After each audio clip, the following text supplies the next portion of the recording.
probably welcome. Hey, whether you're joining the recording or here live. Today is probably the most emotional day I could do this on. And that's because 8 months ago, my aunt left her body. She died from cancer. And the power of her end-of-life journey, with all of its mixed emotions, helped us all to grow closer, my family and I, with each other, with ourselves.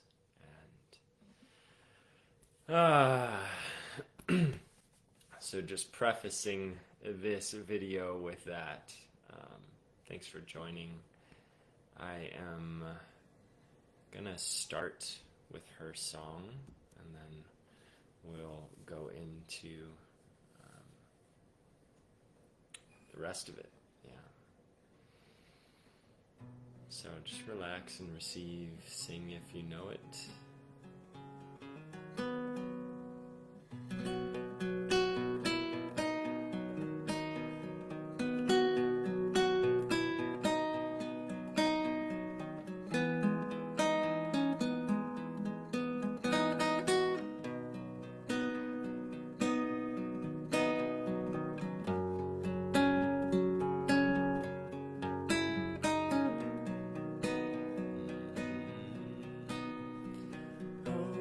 Is my word,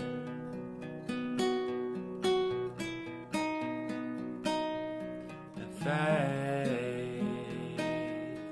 is guiding me home. Hope is my word,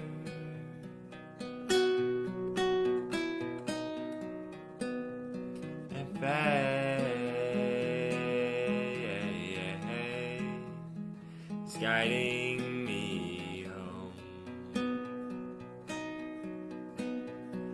Love will always be.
Hope is my word,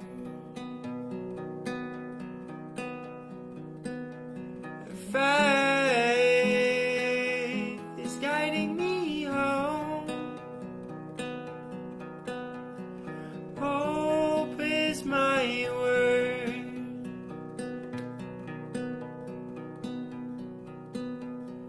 faith is guiding me home. Love will always be. Love will always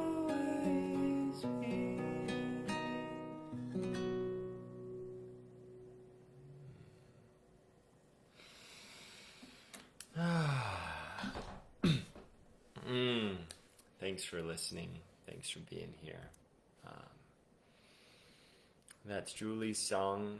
I'll be releasing it on her birthday. I believe that's Monday, the 10th. Or is it Tuesday? And yeah, end of life is really challenging. It's been really challenging for me, and I imagine it's really challenging for you in your own ways. So first, what is the path of family healing?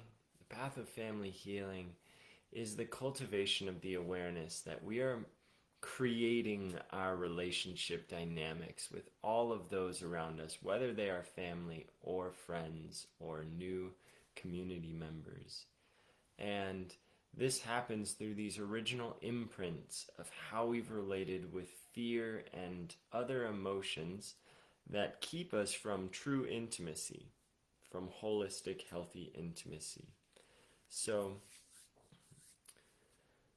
the path of family healing is an opportunity to integrate your devotion to closeness and strength of relationships that you may not otherwise have experienced without that intention and commitment. And this happens through many different ways: exercises, communication, play, and being present with end of life. So, end of life journey, death, how we relate to it, all stems from a very fascinating story of our culture's lack of cultivation of it, of avoiding it, of being afraid of it, of saying that it's wrong and bad. And that doesn't mean it's not painful and challenging, but it is not wrong and bad to die, because it is very natural to die. And that's something we can just shift in our brains slowly, and that's going to work into our emotional body as well.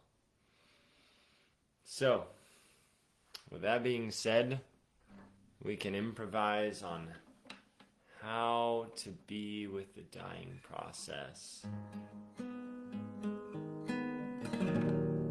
and how it can impact our journey.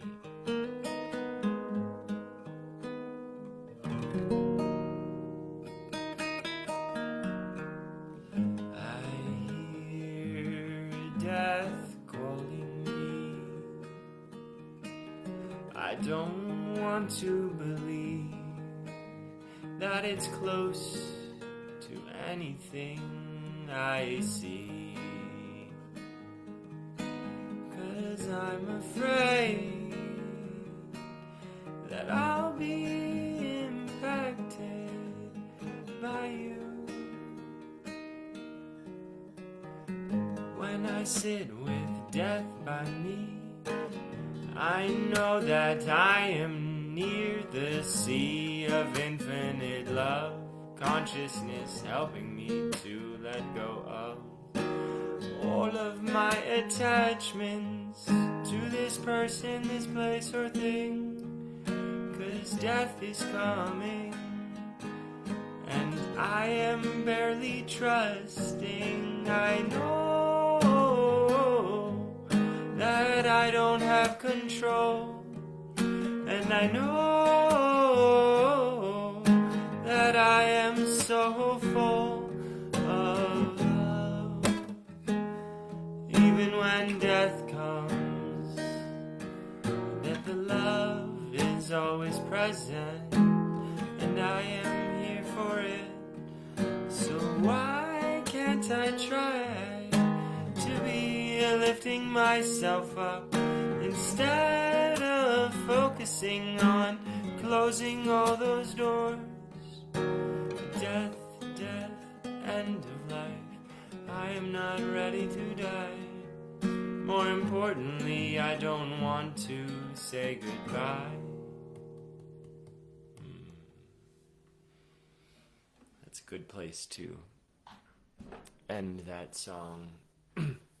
Improv, as you know, we'll talk about that maybe next week, is a powerful tool for bringing the marriage, the connection, the weaving of the this and the that, the I want and I don't have, the space in between that is so potent to explore what the real truth is, because we have our mind's perceptions of it and then we have the experience of it. So I just want to say thank you to that song, because that comes from my heart and all of the hearts that I've connected with around death and end of life and grief. So lots of good themes in there. May it touch your heart. And then, yeah, I almost don't want to share the one that is closest to home right now, because that's super emotional, but it's an ode and an honor to get to share Auntie Julie's gifts with the world. And no matter how painful or challenging it is for me, I continue to be willing to open up my heart and show up for it. So Auntie Julie had cancer for almost 8 months, I think a little bit more, a little bit less. I mean, who knows how long, but the diagnosis was back in August last year. And our family went on a journey, one of the most painful and challenging and complex journeys that we've ever been on together. And I can highlight the presence within me really wanted to fix it and to figure out what we could do to make it all better. And I focused on that for months, all the way until the end still, until she transitioned. And then I also started to become aware of what else is present here. What else can I do, be, say? How else can I show up to support this family, to support myself, and most of all, to support her? And so, you know, knowing my presence and the way I live, music. So I brought the guitar. I asked her multiple times, hey, would you entertain me if you would if you were to write a song, sing a song, what would it be about? And finally, after a few times, 5 times, she said, I'll give you, I asked her, what one word would you use if you were to sing a song? And she said, hope.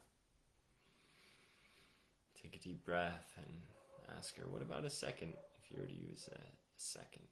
And she said, faith. And then a third, she said, love. And there in the kitchen on that auspicious, beautiful, ordinary, not ordinary day, I started to sing her song for her.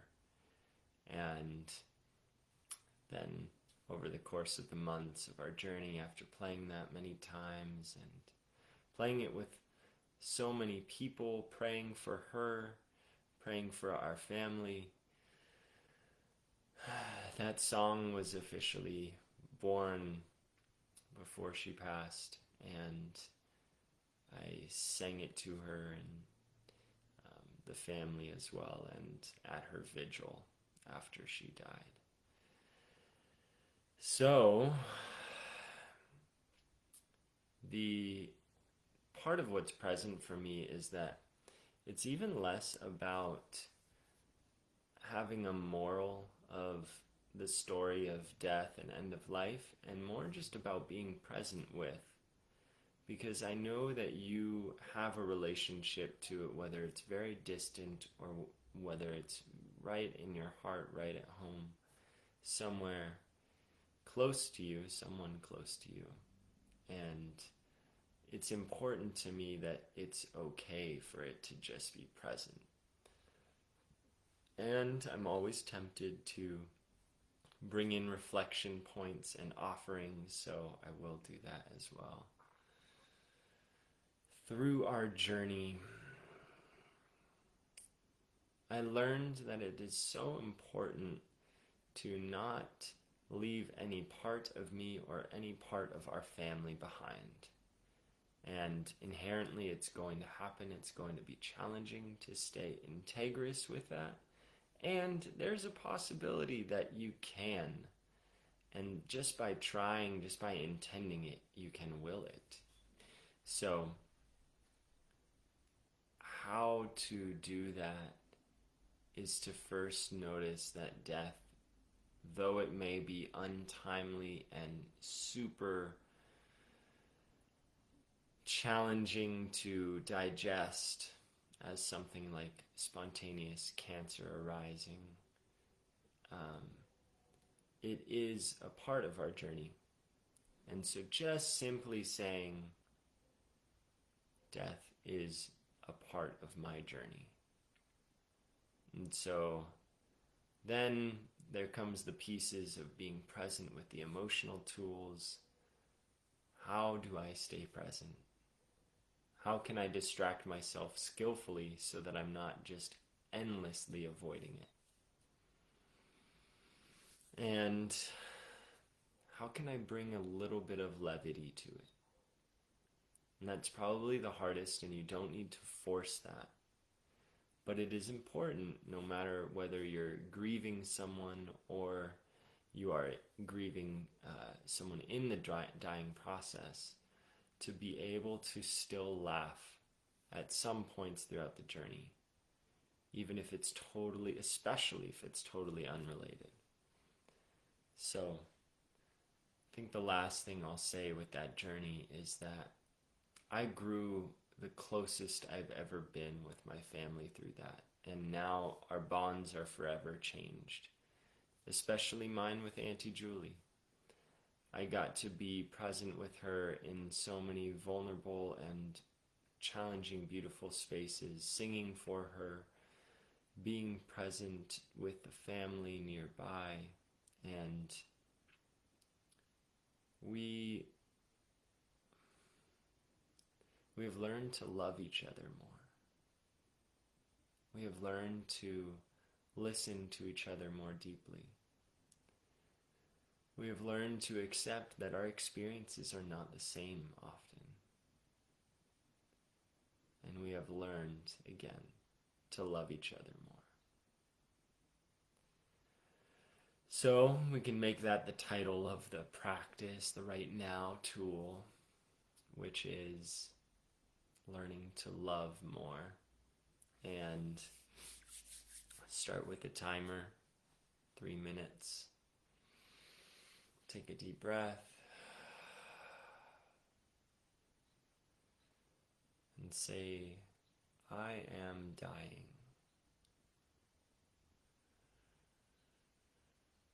One more time, I am dying.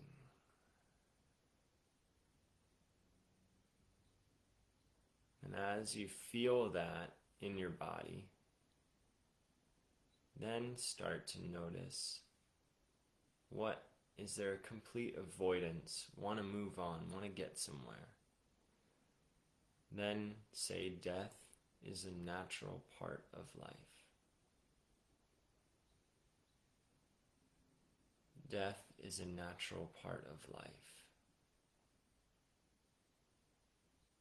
And again, noticing what's present, then bringing to heart and mind someone that you either do not want to die.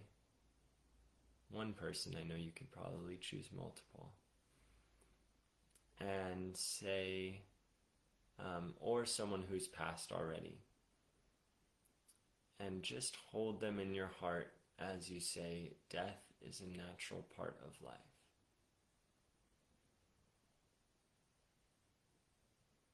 Death is a natural part of life. I find myself resisting that as I am imagining my Auntie Julie, wanting to fight that, wanting to be mad. That's okay. Whatever comes up is okay. Then, taking a moment to ask, what does that part of me need?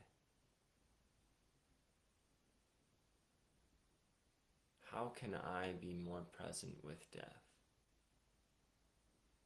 Less judgmental and more open.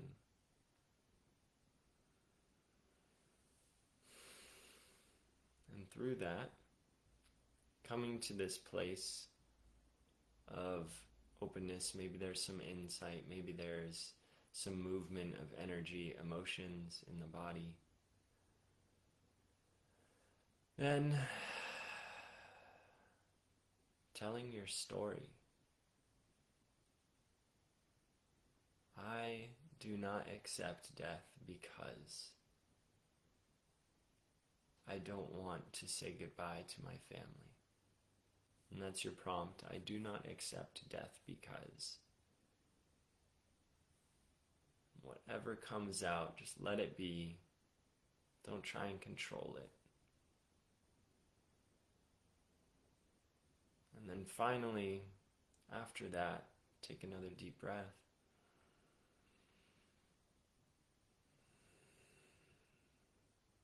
Say, thank you, death.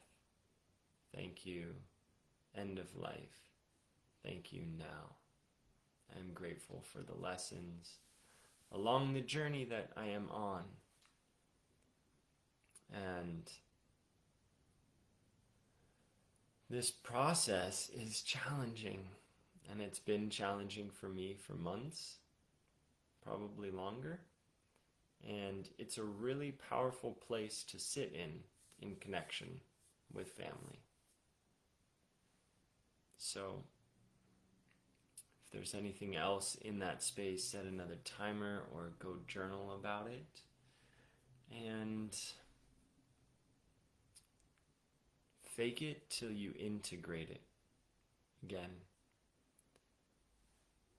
practicing with the trust that it will become clearer and that it will be more beneficial for you and everyone around you. Because that part of me wants to stay mad at death forever. And I know that will just keep me from being more loving. But I don't need to convince it to change. I can just trust that healing journey will happen. So, we will close this tender subject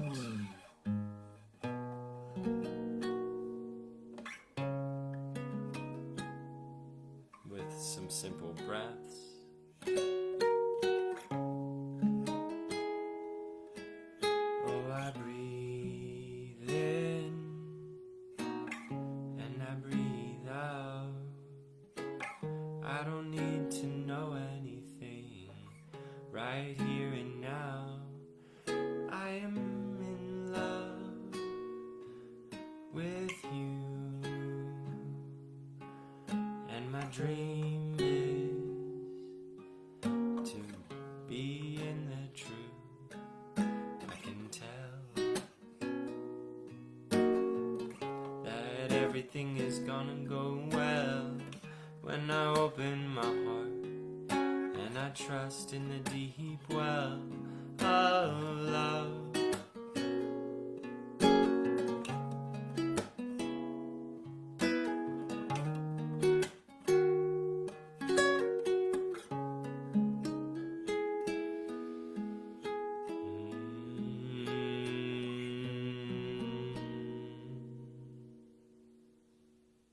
Thanks again for joining. May you be well and enjoy a beautiful week.